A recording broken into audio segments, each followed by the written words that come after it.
Hello YouTubers, Alaska Prepper here. Ladies and gentlemen, stand by because I am going to cook for you one of my very favorite Dominican meals. I did a video about this when I first started the channel and I went back and looked at it. Terrible video quality, and of course I was just starting out, so I think that I'm going to redo this video to give it a little more justice because I really want you all to try this recipe. I think that once you try this Dominican stew, which is called Sancocho, you will love it and it will become one of your favorites. However, there are quite a few ingredients involved in this and a few steps. So first, let's start off by showing you what ingredients we're going to need, and then we'll continue on showing you how to cook it. First, let's start off with our dry ingredients. We have half a tablespoon of salt, 1 tablespoon of garlic, 1 tablespoon of adobo, 1 tablespoon of black pepper, and 5 chicken bouillon cubes. Now, depending on how big of a portion you're going to make will depend on how many bouillon cubes you need or how much of these dry ingredients you will need as well. However, what I'm making today will probably easily feed 10 to 15 people. Aside from our dry ingredients, we're going to need a couple of peppers. Ideally, my mom used to use what she called Italian peppers, which were long green peppers that were not spicy. However, I can't really find those, and the ones that I could were just terrible condition. So I substitute some green peppers with it or for it, and they come out just fine. It comes out just fine by substituting the green peppers. We're going to need an entire medium-sized onion. We're going to need some squash. Any kind of orange squash will do. I think this is acorn squash that I froze a while back because I used some for my Dominican beans when I made those. So any type of squash will do. I would say that this is probably close to 12 ounces to a pound. We're going to need some capers. And what I'm going to end up doing is using about half of this bottle of capers. And we're going to need some cilantro. However, instead of using cilantro, today I'm going to use a little bit of recaito, which if you saw the video that I did when I made my beans, I used some of this as well. In addition to that, ladies and gentlemen, we're going to need about a half of a cup of what is called bitter orange. This is an orange that's grown that actually tastes bitter naturally. They don't add anything to make it bitter. It's just a bitter orange. If you can't get a hold of bitter orange, you can substitute about the half of a cup that we're going to use of this. You can substitute probably about a quarter cup of lemon juice or so with it. Or you don't have to put this in there at all. It should still come out okay. But this is part of the recipe. Now, everything that I've shown you so far is for the first half of the recipe with the exception of the meat. Let me show you what other ingredients we're going to need for the second half of the recipe because there's 2 steps in making this stew.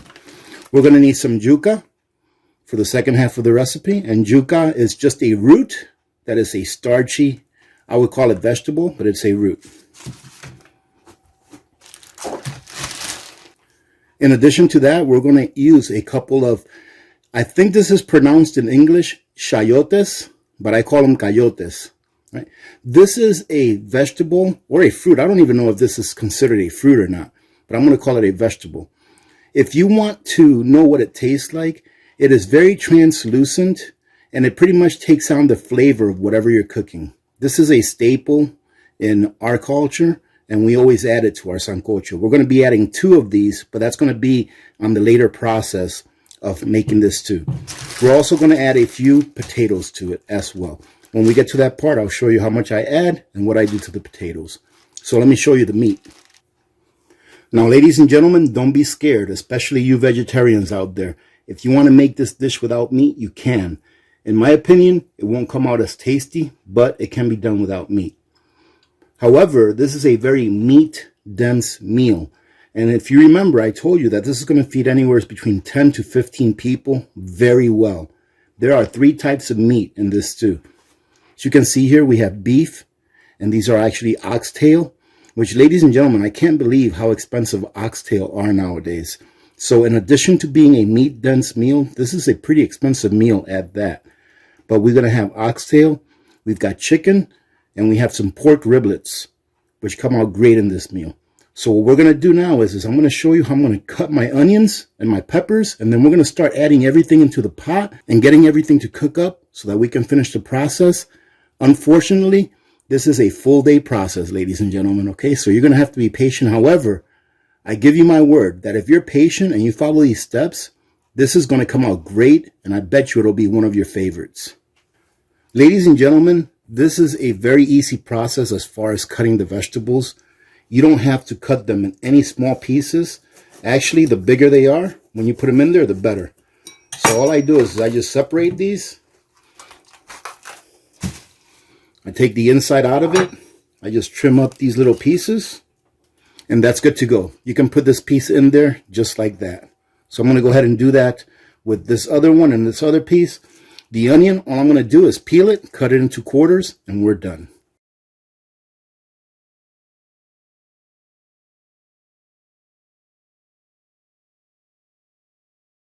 Since I'm making such a large portion, guess what I'm using, ladies and gentlemen? I'm using one of my Presto pressure cookers. But we're not pressure cooking this meal. We're just cooking it on a stovetop.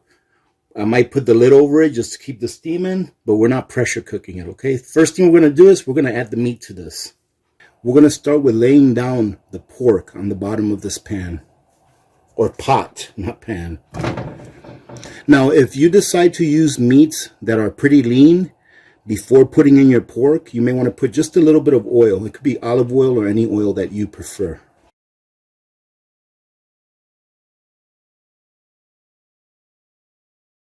Once we got all our meat in there, we're going to put in our spices and our bouillon cubes.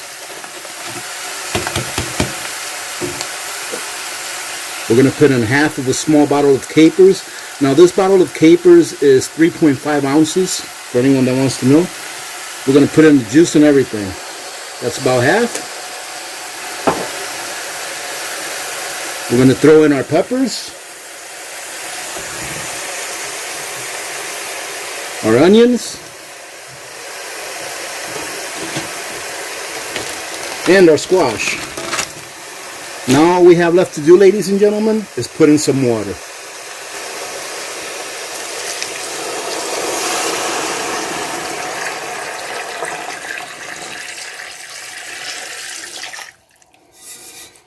Now I'm going to put enough water in here so that it'll cover everything. Okay? Put enough water in there so that it will cover everything.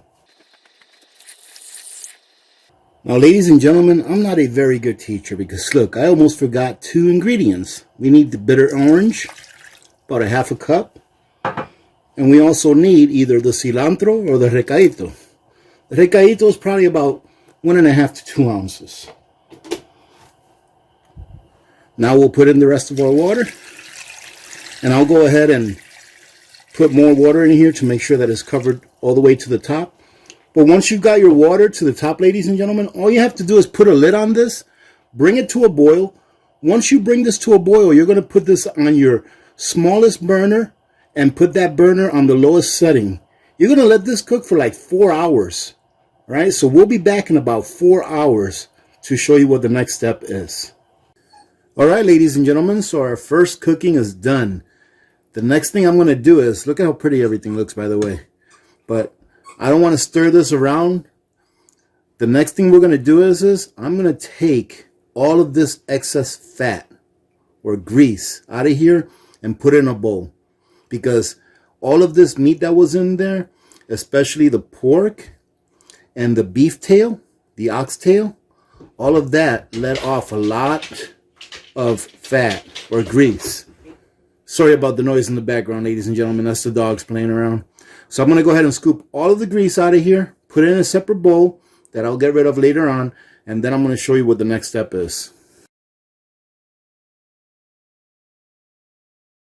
All right, now that we got most of that grease out of there, or fat, whatever you want to call it, what we're going to do now is, as you can see on my tongs here, we're going to take all the meat out, and I'm just going to put it on top of a pan. That pan that you saw me have all the meat in the beginning, I'm taking all the meat out and putting it on top of a pan.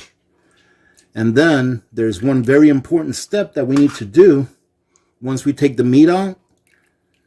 And then we're almost done, ladies and gentlemen. We'll go ahead and set this to cook for a little longer after that. And we'll be just about done, and this will be ready to eat. Traditionally, we would have this with some white rice on the side. Now that we've got all the meat out, I'll go ahead and take a ladle and I'll fish around to see if I can find any more big pieces of meat or any small bones. As you can see, the only thing that's left in here is just the vegetables, which are pretty much all decimated, and the broth. So now let me show you what our next step is. And I have to apologize because I forgot to tell you that we were going to need an additional tool. Let me show you. Ladies and gentlemen, we're going to need a stick blender. So what we're going to do is come in here and blend this until everything is combined. And be very careful, especially if the liquid is still hot, okay?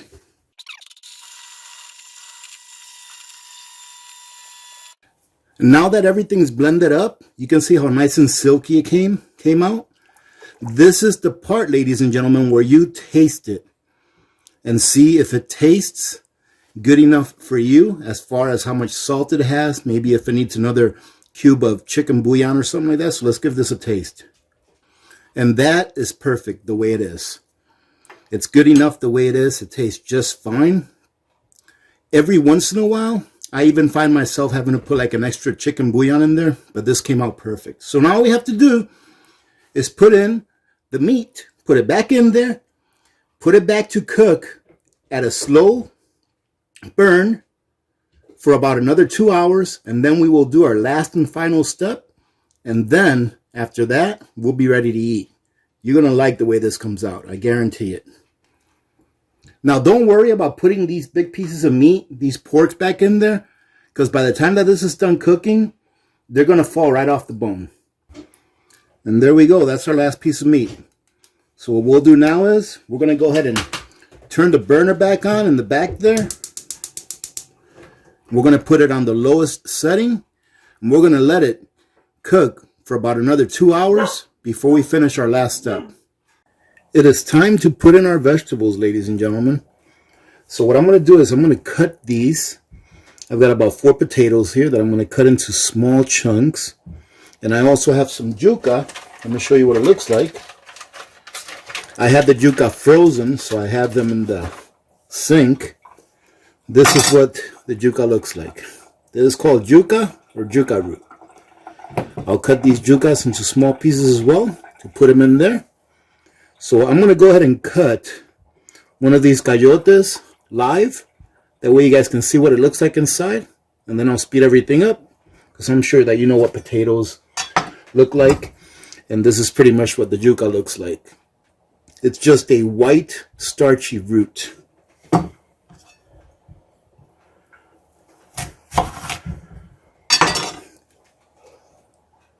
This is what the inside of the cayote looks like. So what I'll do is this, I'll take that little stem off, and then I'll clean out the inside, and then cut these into long little slices.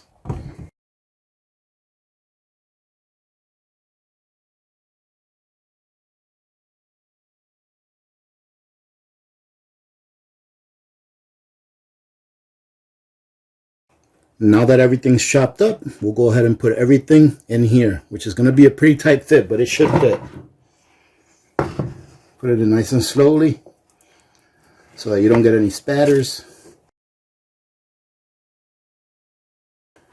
And now we'll stir everything around just a little bit, not a lot, just enough to get those vegetables submerged. And then, ladies and gentlemen, we're on the home stretch. About another 2.5 hours or so on a slow simmer, and we'll be ready to serve. Well, ladies and gentlemen, there you go.